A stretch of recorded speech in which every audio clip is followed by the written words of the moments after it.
ಚಿಂದಿ ಉಡಾಯಿಸೋ ಖಾರ ಬಣ್ಣ ರುಚಿಯನ್ನು ನೀಡುತ್ತದೆ. ಆಚಿ ಮೆಣಸಿನ ಪುಡಿ ಚಿಂದಿ ಉಡಾಯಿಸೋ ಖಾರ ಬಣ್ಣ ರುಚಿ. ಪ್ರವಾದಿ ಮಹಮ್ಮದ್ ಕುರಿತ ಯತ್ನಾಳ್ ಹೇಳಿಕೆ ಇದೆಯಲ್ಲ, ಅದು ಅವಹೇಳನಕಾರಿ ಹೇಳಿಕೆ ಅಂತ ಹೇಳಿ ಸಾಕಷ್ಟು ಆಕ್ರೋಶ ವ್ಯಕ್ತಪಡಿಸಲಾಗ್ತಾ ಇದೆ. ಇದೇ ವಿಚಾರಕ್ಕೆ ಸಂಬಂಧಪಟ್ಟಂತೆ ಏಪ್ರಿಲ್ 28ರಂದು ವಿಜಯಪುರ ನಗರದಲ್ಲಿ ಬೃಹತ್ ಹೋರಾಟಕ್ಕೆ ಕರೆ ನೀಡಲಾಗಿದೆ. ಮುಸ್ಲಿಂ ಮುಖಂಡರಿಂದ ಬೃಹತ್ ಹೋರಾಟಕ್ಕೆ ಕರೆ ನೀಡಲಾಗಿದೆ. ಮುಸ್ಲಿಂ ಮುಖಂಡರಾದ ಅಬ್ದುಲ್ ಹಮೀದ್, ಮುಷ್ರಿಫ್, ರಫೀಕ್ ಟಪಾಲ್, MC ಮುಲ್ಲಾ ಹಾಗೂ ಇತರ ಮುಖಂಡರು ಎಚ್ಚರಿಕೆಯನ್ನು ಕೊಟ್ಟಿದ್ದಾರೆ. ಬೃಹತ್ ಪ್ರತಿಭಟನೆಯ ಮೂಲಕ ಯತ್ನಾಳ್ಗೆ ಎಚ್ಚರಿಕೆ ನೀಡ್ತೇವೆ ಅಂತ ಹೇಳಿದ್ದಾರೆ.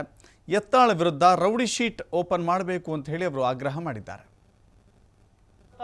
ಅದಕ್ಕೆ ಒಂದು MLA ಇದ್ರೆ ಅದಕ್ಕೆ as a protocol he will not be arrested. ಅವ್ರಿಗೆ ಅರೆಸ್ಟ್ ಮಾಡ್ಲಿಕ್ಕೆ ಬರಂಗಿಲ್ಲ. ಯಾವ ಕಾನೂನು ಅವ್ರಿಗೆ ಸೆಕ್ಷನ್ ಹಚ್ತೇವಲ್ಲ ಅಲ್ಲಿ 7 ವರ್ಷ ಅಥವಾ ಅದಕ್ಕಿಂತ ಹೆಚ್ಚು ಸಜೆ ಆಗೋದಿತ್ತಲ್ಲ ಅವ್ರಿಗೆ ಅರೆಸ್ಟ್ ಮಾಡ್ಬೋದು ಪೊಲೀಸರು.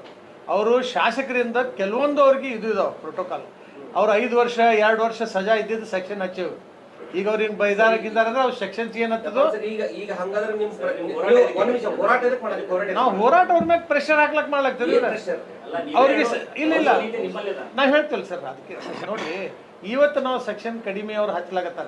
ಅವ್ರು ಮಾಡಿದ್ ಇದನ್ನೇ ಎಷ್ಟೋ ಒಂದು ಇದರಿಂದ ನೀವು ಬೇರೆ ಈಗ ಅವ್ರು ರಾಜಾದ್ ಹೇಳಾಕ್ತಿದ್ರು ಓಹಿಸಿದ್ರು ಸಾಕಷ್ಟು ಜನರಿಗೆ ಇದು ಮಾಡಿದಾಗ ಏನು ದ್ವೇಷ ಸ್ಪೀಚ್ ಮಾಡಿದಾಗ ಯಾವುದೇ ಧರ್ಮದ ಗುರುಗಳು ಧರ್ಮದ ಹೆಡ್ಗಳಿಗೆ ಏನು ಮಾಡಿದಾಗ ಅರೆಸ್ಟ್ ಆಗಿದ್ದ ಎಕ್ಸಾಂಪಲ್ಸ್ ಅದ. ಅದನ್ನು ನಾವು ನಿನ್ನೆವರೆಗೆ ಇದು ಮಾಡೇವು.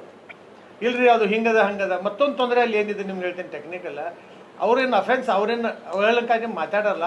ಅದು ನಮ್ಮ ಬಿಜಾಪುರ ನಗರ ಅಥವಾ ಡಿಸ್ಟ್ರಿಕ್ಟ್ ಜುಡಿಷನ್ ಇಲ್ಲ, ಅದು ಹುಬ್ಳಿ ಒಳಗೆ ಮಾತಾಡ್ತಾರೆ. ಅವ್ರು FIR ಇಲ್ಲಿ ಮಾಡಿ ಟ್ರಾನ್ಸ್ಫರ್ ಮಾಡಿದ್ದಾರೆ ಆಲ್ರೆಡಿ. ಹೇಳೋದಕ್ಕಾರೆ ಅಂದ್ರೆ ಅವ್ರಿಗೆ ನಿಂದಿಸಿದ್ದಾರೆ. ಅವ್ರಲ್ರಿ ಠಾಕರೆ ಮನ್ಯಾಗ ಮೊಹಮ್ಮದ್ ಪೈಗಂಬರ್ ಹುಟ್ಟ ಅನ್ನೋದು ಒಂದು ದೊಡ್ಡ ಇದು ಇಲ್ಲ. ಈಗ ಫಾರ್ ಎಕ್ಸಾಂಪಲ್ ಬೇರೆ ಯಾವ್ದಾರೆ ಧರ್ಮಗುರುಗ ಇವ್ರ ಮನ್ಯಾಗ ಹುಟ್ಟಿದ್ರ ಅದರಷ್ಟು ದೊಡ್ಡ ಅವಹೇಳನಕಾರಿ ಯಾವುದೂ ಇಲ್ಲ. ಹುಟ್ಟಾರಂದ್ರೆ ಹ್ಯಾಂಗ್ರಿ ಅದು ಹೆಂಗ್ ಹುಡ್ತಾರ ಅವರು? ನಾವತ್ತು ಅವ್ರಿಗೆ ಬೇರೆನೇ ತಿಳಿತೀವಿ. ಇಡೀ ಜಗತ್ತು ನಿಮ್ಮ ಪ್ರಕಾರ ಅವಹೇಳನಕಾರಿ 100% ಆಗ್ತದೆ. ಯಾರೋ ಒಬ್ಬ ಯಾಕಂದ್ರೆ ಅವ ಯಾಕೆ ಅವ್ರು ಬೇರೆಯವ್ರದ್ದು ಯಾಕೆ ಹೆಸರು ತೊಂದ್ರೆ ಅಂತಾದ್ರೆ ಅವರು ಮುಸಲ್ಮಾನರಾಗ್ಲಿ ಇದ್ರ ಇಸ್ಲಾಂ ಅವರು ಅಗೇನೆಸ್ಟ್ ಇದ್ದ ಒಂದು ಪಾಯಿಂಟ್ ಆಫ್ ವ್ಯೂ ಅವ್ರು ಮಾತಾಡಿದ್ರೆ ಹಗುರವಾಗಿ ಮಾತಾಡಿದ್ರು. ಈಗ ಹೇಳ್ತಾರೆ ಇನ್ನೊಂದು ನಿಮ್ಗೆ ಕ್ಲಿಯರ್ ಮಾಡ್ತೀನಿ. ಅವ್ರಿಗೆ ಸೆಕೆಂಡ್ ಎಕ್ಸಾಂಪಲ್ಗೆ ಅವ್ರೇನು ಕ್ಷಮೆನೂ ಯಾಚಿಸ್ಲಿಲ್ಲ, ರಿಗ್ರೆಟ್ ಮಾಡಿದ್ರು. ರಿಗ್ರೆಟ್ ಮಾಡ್ಕೋದ್ರೆ ನಾ ಇಲ್ಲ ನಾ ಮೊಹಮ್ಮದ್ ಅಲಿ ಜಿನ್ನಾ ಹೇಳ್ಬೇಕತ್ತೀನಿ ಅಂದ. ಮೊಹಮ್ಮದ್ ಅಲಿ ಜಿನ್ನಾ ಬಗ್ಗೆ ನಿಮ್ಗೆ